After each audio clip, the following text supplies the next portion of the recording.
अस्सलाम वालेकुम नाज़रीन, एक नई वीडियो में खुशामदीद। अगर आपको भिंडी खाने में बहुत पसंद है तो इस रेसिपी को जरूर ट्राई कीजिएगा।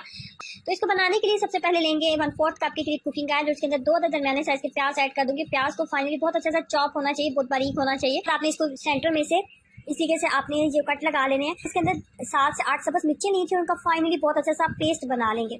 उसके बाद लेंगे जी 1 खाने का चम्मच लाल मिर्च पाउडर और 1 खाने का चम्मच लेंगे धनिया पाउडर। उसके बाद 1 खाने का चम्मच जाएगा जीरा पाउडर, 1 चाय का चम्मच डालूंगी नमक और उसके बाद हल्दी पाउडर ऐड करेंगे। तमाम मसाले, लेमन जूस और सब्ज मिर्चों का जो पेस्ट था ना उसके अंदर हम ऐड कर देंगे। तमाम मसाले ऐड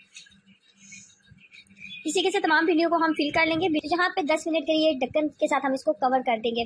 ढक्कन के साथ कवर करने के बाद 10 मिनट के बाद मैंने ढक्कन को हटा लिया था और उसके बाद 2 दरमियाने साइज के टमाटर लिए थे और उनको बहुत अच्छे से हमने पेस्ट फॉर्म में बना लेना है। इस तरीके से भुन गया तो आपने क्या करना है, इसके ऊपर डालना है थोड़ा सा गरम मसाला। और मसाला बड़ी भिंडी जो है आपकी